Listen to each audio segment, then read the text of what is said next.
তো নবম শ্রেণীর শিক্ষার্থীরা তোমাদের তো অর্ধবার্ষিক পরীক্ষা অনুষ্ঠিত হচ্ছে। তো তোমাদের বাংলাদেশ ও বিশ্ব পরিচয়ের প্রশ্ন ও ফাইনাল সাজেশন নিয়ে হাজির হয়ে গেলাম। তোমাদের বাংলাদেশ ও বিশ্ব পরিচয় পরীক্ষা, তোমাদের জন্য এই ভিডিওটা খুবই জরুরি। শিক্ষার্থী দেখো, তোমাদের কোন কোন বিষয়গুলো পড়তে হবে। তোমাদের প্রথম অধ্যায় রয়েছে পূর্ব বাংলা আন্দোলন এবং জাতীয়তাবাদ নিয়ে। তো এখানে প্রথম অধ্যায় থেকে তোমাদের দুইটা বিষয় খুবই গুরুত্বপূর্ণ। একটা হলো 1954 সালে যুক্তফ্রন্টের 21 দফা যেটা রয়েছে এইটা পড়বে। আর একটা বিষয় তোমাদের পরিচ্ছেদ 1.3টা রয়েছে এইটা পড়বে। মূলত সৃজনশীলের ক্ষেত্রে তোমাদের এই দুইটা অংশ পড়লেই তোমাদের মূলত কমন চলে আসে।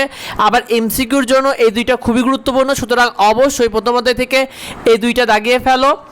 এবার তোমাদের দ্বিতীয় অধ্যায় রয়েছে বাংলাদেশের স্বাধীনতা। দ্বিতীয় অধ্যায় থেকে তুমি মুক্তিযুদ্ধের সময় বাংলাদেশের যে সশস্ত্র মুক্তিযুদ্ধ এবং স্বাধীন বাংলাদেশের যে অভ্যুদয় এইটা ভালো করে পড়বে।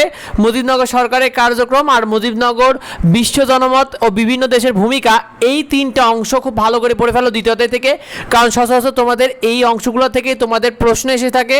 সুতরাং অবশ্যই এই তিনটা অংশ খুব ভালো করে পড়ে ফেলবে।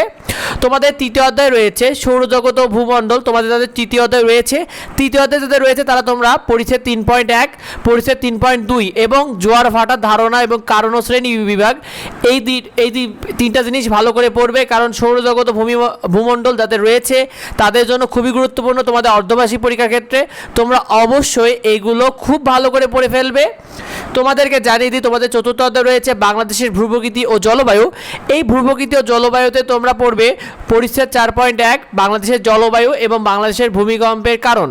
এইটা ভালো করে পড়ে ফেলবে, কারণ এইগুলো থেকেই তোমাদের মূলত চতুর্থ অধ্যায় থেকে যে এমসিকিউ বলো বা সংক্ষিপ্ত প্রশ্ন বলো এইগুলো থেকেই আসে। সুতরাং এইটা খুব ভালো করে পড়ে ফেলবে। তোমাদের পঞ্চম অধ্যায় রয়েছে বাংলাদেশের নদ নদী এবং প্রাকৃতিক যে বিষয়টা রয়েছে এইটাতে তোমরা পরিচ্ছেদ 5.1 শুধুমাত্র এইটাই পড়বে, কারণ পরিচ্ছেদ 5.1 পড়লেই তোমার মূলত যে পঞ্চম অধ্যায় যেটা রয়েছে পুরোটাই কাভার হয়ে যাবে, তোমার আর বাড়তি কিছু পড়া লাগবে না। সুতরাং এইটা পড়ে ফেলো বই থেকে, আর বই থেকে এগুলো সুন্দর করে দাগিয়ে নাও আর একটু করে রিভিশন দাও যাতে তোমরা পরীক্ষা ভালো করতে পারো, কারণ ম্যাক্সিমাম প্রশ্ন তোমাদের বই থেকেই করা হচ্ছে অর্ধবার্ষিক পরীক্ষাগুলোতে। ষষ্ঠ অধ্যায় রয়েছে তোমাদের রাষ্ট্র, নাগরিকতা ও আইন। এখান থেকে তোমরা রাষ্ট্রের উপাদান, রাষ্ট্রের কার্যাবলী এবং আইন উৎস, ষষ্ঠ অধ্যায় যাদের রয়েছে তারা এই বিষয়গুলো দাগিয়ে ফেলো, যাদের নেই তারা তো স্কিপ করে ফেলো এইটুকু। তো তোমাদেরকে জানিয়ে দিই, তোমাদের নবম শ্রেণী বাংলাদেশ ও বিশ্ব পরিচয় প্রশ্নে সৃজনশীল প্রশ্নে 50টা নাম্বার থাকবে, যেখানে 8টার মধ্যে 5টা সৃজনশীল লিখতে হবে। সংক্ষিপ্ত প্রশ্নে 20 নাম্বার থাকবে, যেখানে 15টার মধ্যে তোমাকে 10টা সংক্ষিপ্ত প্রশ্ন উত্তর লিখতে হবে। সময় থাকবে 2 ঘন্টা 30 মিনিট, আর এমসিকিউ থাকবে 30 নাম্বার। তো এই নিয়মিত প্রতিটি সাবজেক্টে ফ্রি সাজেশন এবং ফ্রি শিটগুলো পেতে আমাদের এডুবঙ্গ ইউটিউব চ্যানেলকে সাবস্ক্রাইব করে রেখো, এডুবঙ্গ ফেসবুক পেজকে ফলো দিয়ে রেখো।